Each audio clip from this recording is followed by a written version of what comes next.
दोस्तों, बिहार की राजनीति से इतर कुछ खबरें मिडिल ईस्ट से भी निकलकर सामने आई हैं। मिडिल ईस्ट में बौखलाया हुआ इजराइल अमेरिका पर अब, क्योंकि अमेरिका की वो चाल वो समझ गया कि मिडिल ईस्ट में इजराइल को अपना बेस कैंप उसने बना लिया था। लेकिन बौखलाहट किस बात की है वो आपको दिखाऊंगा, क्योंकि अमेरिका ही एक ऐसा देश है जो लगातार इजराइल की हर अंतर्राष्ट्रीय संस्था से लेकर हर जगह उसकी कवच के तौर पर काम कर रहा है। लेकिन बौखलाहट क्यों? क्या अमेरिका इजराइल से अपना पिंड छुड़ाने जा रहा है? जी, खबर क्या है, क्यों ऐसा किया उसने, वो भी आपको दिखाऊंगा। क्योंकि एक और बड़े देश पर इजराइल ने हमला कर दिया। इस हमले के फौरन बाद ही खबर यह निकल कर आई है, मिडिल ईस्ट के कई देश चाहते हैं कि अब अमेरिका इजराइल से दूरी बनाए, क्योंकि इजराइल अकेला एक ऐसा देश है जो मिडिल ईस्ट में शांति होने नहीं दे रहा है। तो वहीं दिखाऊंगा यूक्रेन पर हुआ एक बहुत बड़ा हमला जिसकी गूंज पूरी दुनिया में सुनाई दे रही है। एक एक तस्वीर आपको दिखाने जा रहा हूं। नमस्कार, मैं हूं प्रज्वल गौतम और आप देख रहे हैं टाइम्स एक्सप्रेस। सबसे पहले कुछ तस्वीरें, ये तस्वीरें और वीडियो इसलिए जरूरी हैं क्योंकि लगातार सीज फायर होने के बावजूद भी तकरीबन एक साल पहले जिस देश के साथ सीज फायर इजराइल का हुआ है, उस देश से सीज फायर होने के बावजूद उस पर हमले हो रहे हैं। ना कोई पुख्ता सबूत है, ना कोई लेना देना है, ना वहां से कोई हमला हो रहा है, फिर भी लगातार इजराइल हमला कर रहा है। क्यों कर रहा है वो भी दिखाऊंगा और उसका परिणाम क्या हुआ वो भी देखिए, जिससे नेतन्याहू बौखलाए हुए हैं। अभी देखिए पहले ये वीडियो देखिए, हर तरफ आग नजर आ रही है, उठता हुआ धुआं। ये देखिए,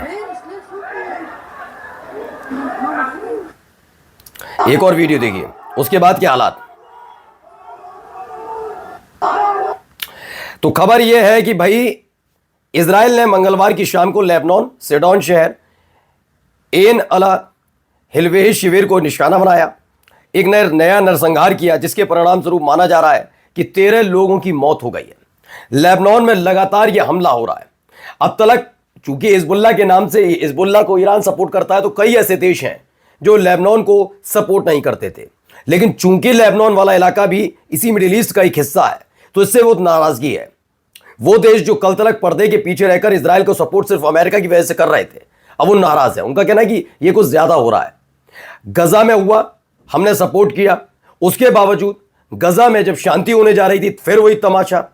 यही नहीं, उसने यमन पर हमला तो किया ही किया, कतर पर हमला कर दिया। ये तमाम चीजें जो हथियार अमेरिका से सप्लाई हो रहे हैं, उससे बहुत नाराजगी है और इसका भुगतान भी जल्द ही इजराइल को करना पड़ा।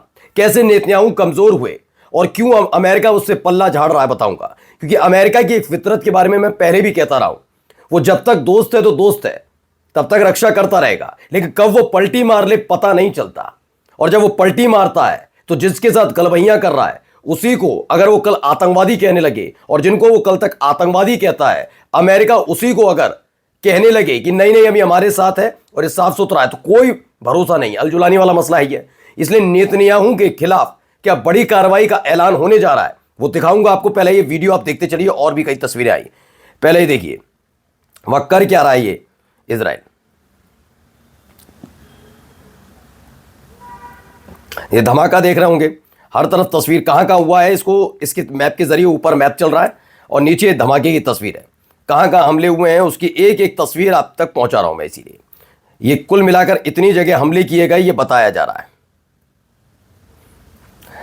और बहाना जो है वो बहाना वही गजा वाला कि हमास में ये हुआ, हमास वहां एक्टिव है, फिलिस्तीनियों पर हमला नहीं, हम तो हमास के लड़ाकों को मार रहे हैं, वही वाला बहाना वो लेबनान में भी बना रहा है। क्या बना रहा है मैं बताता हूं। चलिए अब आपको दिखाता हूं खबर क्या है। इस खबर के बारे में बताया गया है कि इजराइल ने दक्षिणी लेबनान में हिजबुल्लाह के एक्टिव होने का दावा करते हुए स्ट्राइक की। विजुअल में स्ट्राइक के दौरान पूरा इलाका दहलते हुए देखा जा सकता है। मसला क्या केवल यही है कि इजराइल आतंकवाद के खिलाफ है? क्या आपको लगता है? नहीं, वो आतंकवाद के खिलाफ कभी था ही नहीं। अगर होता तो पहले अपनी हरकतों पर पा जाता, लेकिन वो ऐसी हरकतें करता रहता है, उसे पता है उसका कोई कुछ बिगाड़ नहीं पाएगा अमेरिका जब तक साथ है। और अमेरिका ने इतने हथियार उसे दे दिए हैं, न वापस अमेरिका हथियार मांग सकता है, और पैसा भी तभी मिलेगा जब इजराइल का साथ अमेरिका देता रहेगा। लेकिन क्या एक बड़ा गेम खेलने जा रहे हैं ट्रंप, क्योंकि अब लेबनान में जो हमले हो रहे हैं उसको लेकर कई मुस्लिम परस्त देशों ने मोर्चा खोल दिया है कि ये हद से ज्यादा वाली स्थिति है और मिडिल ईस्ट में अब समीकरण बदलने जा रहे हैं। मैं ये नहीं कह रहा कि अमेरिका ईरान के साथ जा रहा है, लेकिन ईरान विरोधी भी कई ऐसे मुस्लिम देश हैं जो अमेरिका का समर्थन करते रहे और उनके दबाव में आकर अमेरिका एक फैसला ले रहा है। क्या फैसला है वो दिखाता हूं, लेकिन ये देखिए एक और वीडियो पहले आप देख लीजिए। ये भी एक वीडियो निकली वहीं से।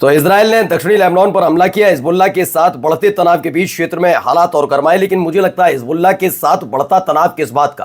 क्या हिजबुल्लाह ने इस बीच पिछले नवंबर से लेकर अब तक, इस नवंबर तक, नवंबर 2024 से लेकर नवंबर 2025 तक, क्या कोई बड़ा हमला या हमला ही सही, बड़ा छोड़ दीजिए, कोई हमला इजराइल पर किया? नहीं। दरअसल यह हमला वैसे भी इसलिए नहीं हो सकता क्योंकि हिजबुल्लाह भी थोड़ा इस दौरान कमजोर हुआ। सीरिया में जब बशर अल असद की सरकार का तख्ता पलट हुआ और अल जुलानी आए, तो खास तौर पर ईरान के रास्ते सीरिया से होते हुए जो हिजबुल्लाह लेबनान तक पहुंचते थे हथियार, उसे रोक दिया गया। अभी उसके पास हथियार पहुंच रहे हैं, लेकिन उतनी तादाद में नहीं जब बशर अल असद की सरकार के वक्त पहुंचते थे। ऐसे में हिजबुल्लाह कमजोर तो हुआ है, लेकिन हिजबुल्लाह बार बार यह बताता रहा है कि जब सीज फायर चल रहा है और हमको आप आतंकी संगठन तक कहते हो, और इसका पालन, सीज फायर का पालन हम कर रहे हैं, जबकि इजराइल नहीं। अभी हाल ही में हिजबुल्लाह ने लेबनान की सरकार को भी झकझोरा था कि हमसे आप हथियार गिराने के लिए, छोड़ने के लिए कहते हो, लेकिन जब लेबनान पर हमला होता है तो आपकी सरकार और आप लोग क्या कर रहे हो, सेना क्या कर रही है, जिस पर गुस्सा हुई थी जनता और लेबनान ने कहा था इसका बदला लेंगे, लेकिन लेबनान की सरकार ने कोई कार्रवाई नहीं की। अब आइए एक और खबर है, पहले ये वीडियो देखिए, बहुत मौजूद वीडियो है भाई साहब। फाइटर जेट आपको नजर आ रहा होगा, कुछ दूसरी तस्वीर में कई फाइटर जेट, यानी तकरीबन 5 फाइटर जेट, 6 फाइटर जेट नजर आते हैं। क्या है ये तमाम चीजें मैं बताने जा रहा हूं।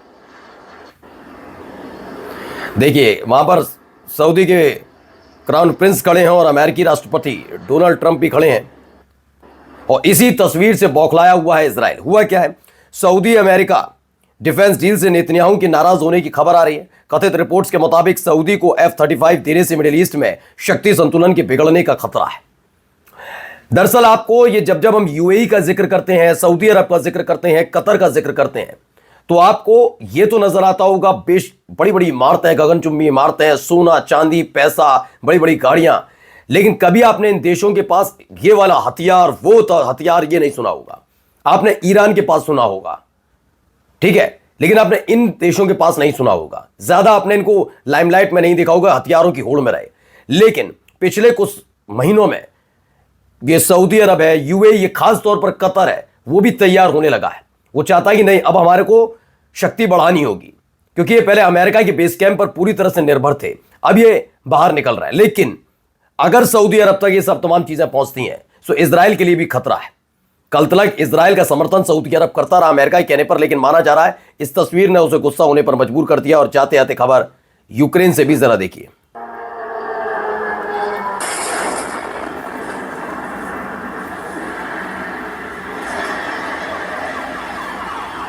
телефон нету